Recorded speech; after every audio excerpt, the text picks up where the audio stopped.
Nagmistulang picnic ground ang mga puntod ng mga namayapang nakahimlay sa libingan ng mga bayani sa Fort Bonifacio, Taguig City kahapon sa pagunita ng All Saints Day. Hindi alintana ng mga kababayan natin ang init ng araw sa maghapon. Naglagay sila ng kanilang tolda na hugis malaking payong sa puntod ng kanilang mga yumaong mahal sa buhay. Karamihan sa mga dumalaw na kaanak ng mga nakahimlay dito ay nanggaling pa sa malalayong lalawigan. Tulad ng isang lola na taga Calamba City at nagtungo rito kahapon at dumalaw sa kanyang namayapang kabiyak na dating opisyal ng militar, si Ginang Carmen Biuda de Murano. Ang pangalan?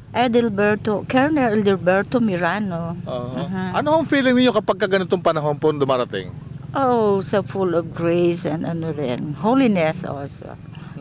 For our mga dead relatives. Si Ginang Carmen Biuda de Murano. Ang libingan ng mga bayani ay natatag sa bisa ng Presidential Proclamation 1986 sa panahon ng dating Pangulong Ramon Magsaysay ng taong 1947. Libreng libingan ng mga bayaning sundalo, mga nationalist artist, mga dating maestrado at dito rin nakahimlay ang dalawang nagsilbing Pangulo ng Pilipinas na sina Ramon Magsaysay at Carlos Garcia.